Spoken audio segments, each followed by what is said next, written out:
This is Charlotte Lin, one of the most controversial and polarizing antagonists in all of the One Piece, a character of high highs, high calories, and low lows, as well as the user of probably the two most infamous words of dialogue ever uttered in the series that still strikes fear into the hearts of One Piece fans on their very special day as they prepare to cut their wedding gukeki. But of course, today is a special day for everyone because we are on a mission to rank every major antagonist in the most comprehensive and exhaustive way possible, video by video, this time featuring the strongest hag in the world, Charlotte Lin. And I don't mean that in a derogatory way either, that is her official title. This next part, however, is derogatory. Much like her rotund physique, the story of Charlotte Lin is difficult to fit in a condensed space, such as this video. So more broadly speaking, we need to analyze Big Mom in three distinct sections, because her tenure as a villain covers a higher proportion of One Piece than most antagonists. The first and largest of which doesn't even include her for the most part, but it is the most critical, which is the 10-year period that is Big Mom's slow burn introduction. One of the very slowest and also very best villain builds in One Piece. All the way back in chapter 432, Garp introduces the concept of the Four Emperors, revealing the ceiling of piracy for the very first time. A four-way power struggle in the New World. And the most sinister thing is that we don't even find out her name in this introduction. All we see is this terrifying semi-silhouette, which is an image that would become burned into the back of our mind brains, lurking in the background for hundreds and hundreds of chapters. We wouldn't learn her name until years later when Eustace Kid casually dropped it in chapter 581. Then, after we got into the New World, we saw her Jolly Roger on Fishman Island, and at the very end of that arc, we received our first proper encounter with Big Mom, and this was simply horrifying. We cut to an island that appears to be made entirely out of cake, which is weird even by One Piece standards, and we are subjected to close-ups of various bits of Big Mom's face, almost as if she's so colossal that Oda cannot possibly cram it all in one frame. We see her strained eye, then an absolutely disgusting close-up of her mouth with all the mouth juices and such. I don't like it.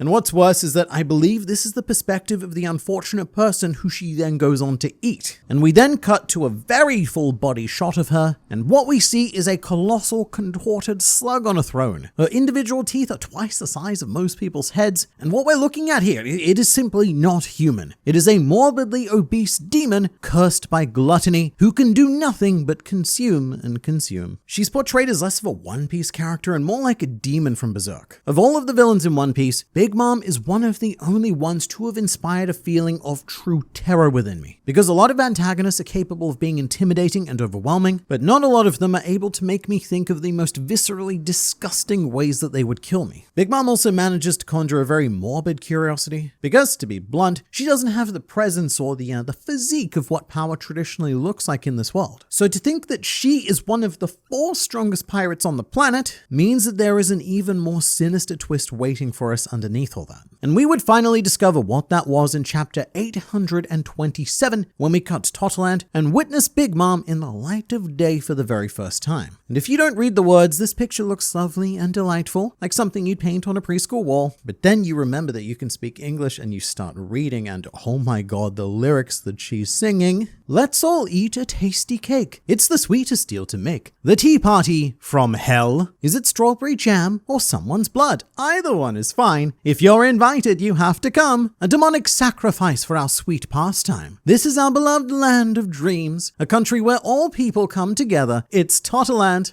Oh, I can't wait. He's here, you say? Straw Hat. And with all of that, ready or not, it is time to step straight into hell and tackle this demon. Almost exactly 400 chapters and 10 years after we saw her silhouette on Water 7, we were now face to face with a face that I would never want to face. I want to linger on that for a bit, because this is the great strength of One Piece that no other manga can replicate, which is extreme seeding. One Piece can afford to spend 10 years building a major antagonist in the background, and Big Mom is far from the only character to receive that treatment, but I think it works particularly well with her because Charlotte Lin's existence is a haunting presence. During that time, she's almost like a recurring nightmare that pops up every now and then, something that, in some cases, literally haunted people from childhood into adulthood, some people being me. I would have been 16 or 17 when I first saw her, and that looming nightmare persisted well into my adult life. So in terms of build-up, I think that Big Mom was handled flawlessly. But after this, Oda had to make good on this build. The luxury One Piece has has is setup time, so much setup time. But the burden One Piece has is needing to pay off that 10 years of setup, because at that point, expectations are pretty damn high. Hold on, I'm receiving breaking news from the Kamabaka Kingdom that Monkey D. Dragon has done nothing today, as per usual. Very, very disappointing, because it's like, mate, the very least you could do right now is innovate award-winning flavor, but he can't even do that much, which is why we need the sponsor of this video, Fume, to fill the void with their fantastical flavored air devices. What I have in my hand is a thing. This awesome thing is a Fume, and it's a lot of fun to fidget with, like so.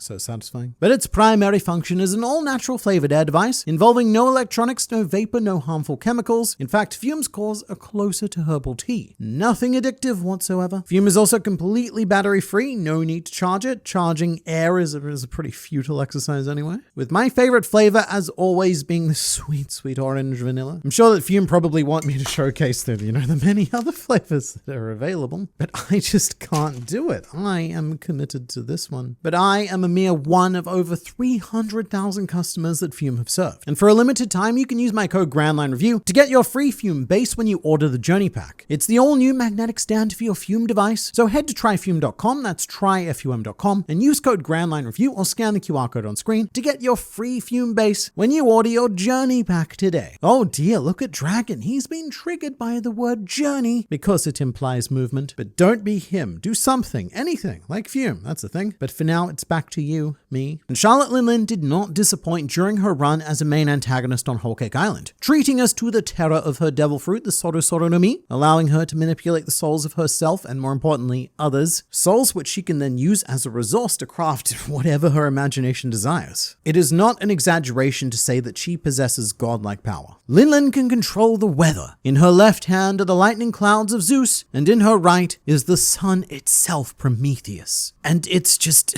how do you even begin to take on someone like that? Well, as the arc goes on, we discover the answer, which is that you don't. All you can do is run. To this very day, this still hasn't been properly explained, but Big Mom was literally born different. As soon as she popped out of her poor, normal-sized mother's birth hole, Charlotte Linlin possessed godlike strength and durability, because even without using haki, her skin was described as an iron balloon. She can tank Luffy's then strongest attack with no issue at all, meaning that she has both maximum offensive and defensive power. And that is not even the worst part. The staggering terror of Big Mom is that deep within her resides an entity that I can only describe as a demon, a gluttonous force that takes over whenever Linlin becomes even mildly hungry, going on to throw apocalyptic tantrums until its needs have been met, meaning that she is an enemy to both friend and foe. She's even willing to kill her own children in this state. Although to be fair, she has a lot of them, and you know what, maybe cutting back wouldn't be such a bad idea. Something very important to emphasize is that to face Big Mom is to face her family, which consists of 39 daughters, 46 sons, and her extended forces of thousands. This is such a big escalation to anything we've ever faced before this point. We're not playing pirates anymore. To take down someone like this, you need an army. And at the very top ranks, Big Mom has her suite commanders, all of whom are considered world-class pirates in their own right. And fun fact, there was a point in One Piece history where, during Whole Cake Island, 4 of the top 5 highest known bounties were held by Big Mom's children. From highest to lowest it went: Charlotte Katakuri, Jack, Charlotte Smoothie, Charlotte Cracker, and Charlotte Perospero. That's a lot of Charlotte. So it was a pretty wild point in history, especially considering that we were currently in an arc facing off against 4 of those top 5 highest known bounties. It was overwhelming. Whole Cake Island felt like the Straw Hats against the world, and the Straw Hats weren't even at full power. But to linger on family a bit more, Big Mom doesn't exist in a villainous vacuum. Narratively, she has a very important role, which is that she is here to contribute to one of the larger motifs of Whole Cake Island, which is family. You've got the classic One Piece biological family versus found family. You've got Sanji and Germa 66. Capone Gang Beige even has his surprisingly positive family dynamic. And then there are so many inter-family dynamics within the Charlotte clan itself, like the relationship between Katakuri and Brûlé, or the defection of Charlotte Praline. Praline or Praline? I don't know these fancy words. Praline. Praline. Yes. The defection of Charlotte Praline after marrying Aladdin, Pound and Chiffon, and so on. We're not going to go too deeply into that because it is a massive topic and it moves away from Charlotte Linlin as an individual, but I cannot stress this enough. Family is a direct extension of Charlotte Linlin herself. You cannot analyze her without also analyzing that aspect. And I can't help but feel that a lot of people who read or watch One Piece for the fun one-on-one fights end up being quite disappointed and expect Big Mom to act in a more standard shonen antagonist manner. And and I do feel that Big Mom is a very misunderstood character in general, because I'm actually quite a big fan of her, especially her motivation, which is, my dream is for all people and races around the world to be my family and sit at the same table at the same eye level, which is her inherited will from hearing Mother Carmel say a similar thing to her as a child. And it's a beautiful thing to say. However, it both spawns from a very dark place and leads to much darker places. Because here's the thing, it's a great thing to say, but it's not her true motivation. What Charlotte Lin Lin really wants is to recapture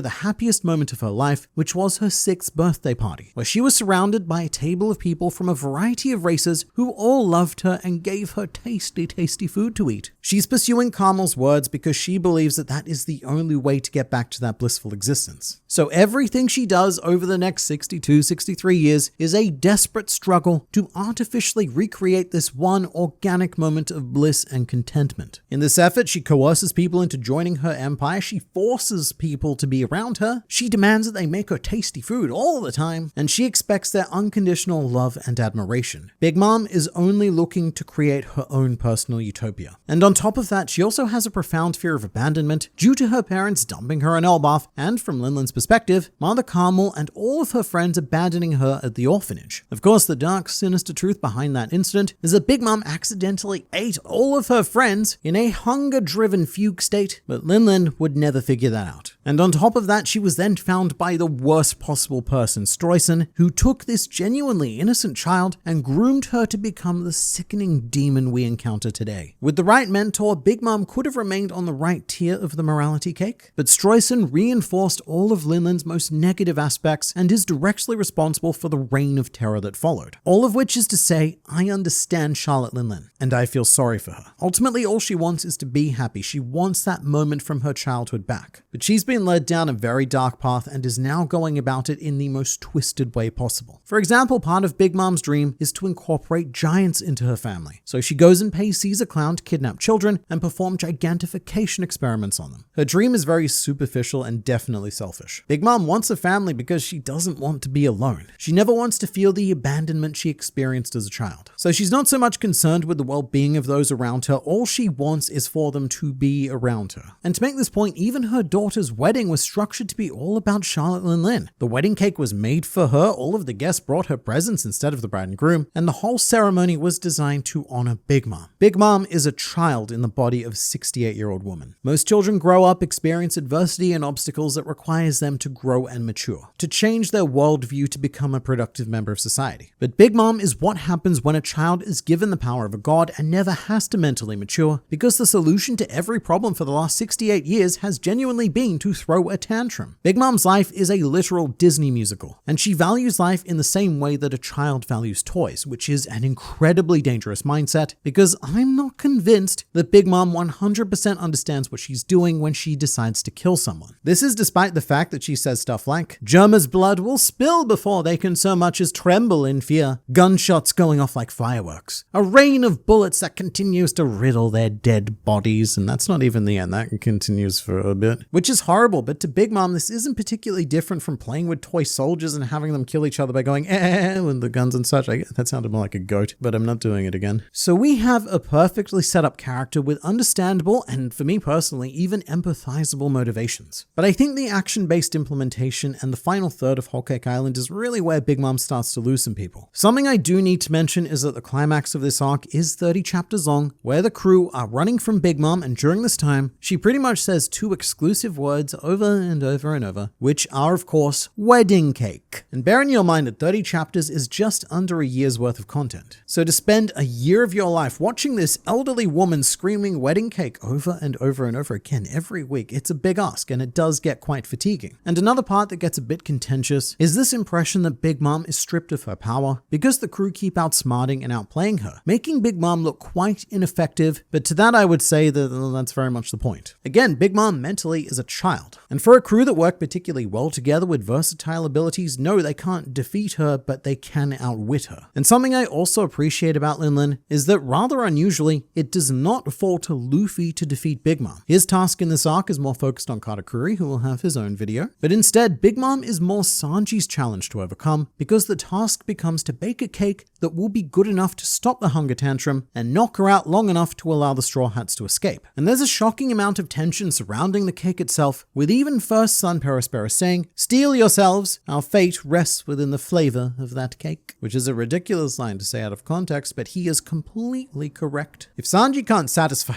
Big Mom, if Sanji can't satisfy Big Mom, then all of Tottland and maybe the world is going to be destroyed. It's quite a unique climax for One Piece, which does tend to fall back on your very standard tried and tested formula most of the time. I will say that the ending tends to be quite conflicting though, because I actually like that we do not beat her during Whole Cake Island. After seeding her as this demonic entity for 10 years, I really like that we encountered the demon and we were powerless to do anything except run from it. It was a very needed warning that you need to be so wary and ready to throw your life away if you are going to confront an Emperor of the Sea. And that next time against Kaido, mate, we need to be far more prepared. And the other thing I like is that the antagonist wins. Yes, the Straw Hats escaped and Big Mom's plan was foiled, but thanks to Sanji's cake, Big Mom got exactly what she wanted, which was to relive her moment of childhood happiness. Sanji's cake was so good that it transported Big Mom back to the most blissful moment of her life. She even sees visions of Carmel and her friends, and so Sanji succeeded in doing what Big Mom had spent 6 decades failing to do. It's a happy ending for Big Mom, and I think a really great closure of her character. Everything Oda wanted to explore with her was complete in this moment. And if we're looking at Big Mom through the lens of these 2 sections of her build-up and her main antagonist arc, then she would be an easy S tier for me. But there is a 3rd section because her story does not end there. In fact, after this point, we've got 4 more years of Big Mom to cover, because she then follows Luffy to Wano to take revenge on him. And going forward, I think that Big Mom suffers from the Jack problem, which we examined in his video, where they are perfect thematic antagonists, exploring very specific ideas in their own dedicated arcs that are then carried over to Wano, and Oda kind of struggles to find something else to do with them. And even though I think he succeeded with Big Mom infinitely more than he did with Jack, she is still a piece that doesn't fit quite cleanly into Wano. Big Mom is, for want of a thesaurus, too big to share the stage, and during Wano she had to take a backseat to not only Kaido but also Orochi. They were the 2 lead villains of this arc, and it doesn't feel amazing to have someone of Big Mom's caliber pushed into the background. It's almost an insult to everything that Oda has built with her. We have this unstoppable godlike demon, but then don't pay attention to her. Instead, look at this snake pervert over here. Isn't he fun? And that's fair. Orochi is a villain who was specifically crafted with the themes of Wano in mind. He should get more attention, whereas Big Mom was made for the themes of Whole Cake Island, so taking her from that and using her here is a lot more haphazard. And so what Oda ended up needing to do is keep Big Mom out of the main narrative until it was time for her to be defeated, which he does to questionable results. On Wano, Oda gives her a side quest to do over there, which is that immediately after landing, she is struck with amnesia and takes on the persona of Olin. So it's no secret that I despise amnesia in stories. 99 times out of 100, it's not used well, and as a reader, it tends to feel very lazy. Situations where the author needs a reason for a character to either do something or to not do something, but then can't think of a realistic reason, so I don't know, amnesia? So in defense of this case, what I like about it is that it confirmed the hypothesis that Lin Lin would have grown up to become a force of good. Because after forgetting all of Stroisen's influence, Lin Lin becomes a very kind-hearted, friendly person, and even forms bonds with a couple of Wano characters. So I did like getting to see that different side of her, that alternate what she could have become. What I don't like is that after this experience, she doesn't change at all. As soon as the amnesia wears off, we are back to the status quo, which makes the whole affair feel very mechanical and almost like filler. As if Oda needed a way to break Luffy out of prison, and I guess this was the solution. It wasn't contributing to Big Mom, it was using her as a tool. Which is fine, characters serve mechanical purposes all the time, even Straw Hats, but just imagine if this had happened to another emperor, like say Kaido, Shanks, or Whitebeard. It would never happen because Oda treats them all with the respect of their status. These are 4 billion plus bounty level pirates. So with Big Mom, it's like casting an A-list actor as an extra. She is well above the job she's being given here, although her role does ramp up once the raid begins. Another thing I liked about her on Wano is that we do get to see how Big Mom functions, or more accurately, does not function without her family, because this is a complete shit show for her. There's lots of amazing fight scenes that involve Lin Lin, but she does look very incompetent, and that's because she is. She's missing her family to pick up that slack. So while she was undefeatable on Whole Cake Island, on on Wano, she is extremely vulnerable. And that is a nice back-to-back arc contrast. But regarding her final fight, Linlin ends up taking on both Trafalgar Law and Eustace Kid, which is a fantastic spectacle fight, but to me it lacks a lot of the substance that other Wano fights have. Conflicts like Robin needing to become a demon to overcome someone who pretends to be a demon, then Sanji essentially facing off against his entire family whose powers are possessed by Queen, and even Raizo versus Fukurokuju, which gets memed on a lot because it's just him standing in the fire, but underneath all of that, it is his own personal tribute to Kozuki Oden standing in the boiling pot. It has meaning behind it, and Big Mom doesn't really have that next level of depth that I've come to expect from One Piece. And it's because her opponents Kid and Law aren't too different to Big Mom in this situation. All three of them were characters who were designed to explore different stories that then ended up on Wano. Big Mom had her themes on Whole Cake Island, Law was the heart of Dressrosa, and Eustace Kid, well, I'm not convinced that Oda ever had greater plans for him, unfortunately, but what we get is these three outsider characters who don't really have any strong connection or emotional response to one another, and you make them fight, and that's what happened. To be as pedantic as I could, Kid does have a little connection to Big Mom because it's said that he attacked her forces during the time skip, but it's such a minor thread that it still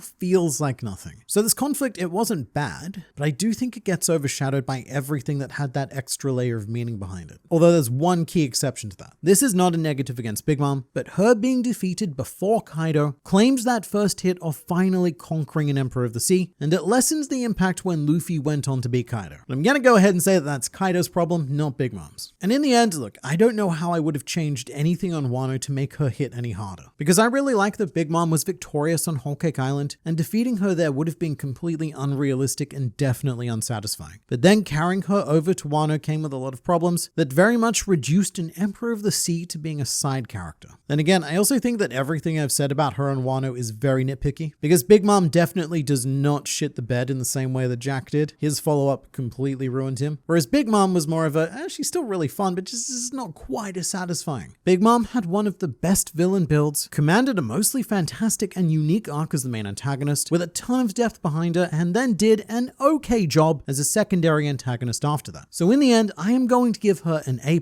because she's not perfect, but holy crap, Big Mom was an experience. And for someone who was at the forefront of One Piece as a major antagonist for 6 whole years across Whole Cake Island and Wano, I think she pulled off an incredibly difficult job very, very well. But you let me know in the comments which villain you'd like to see ranked next.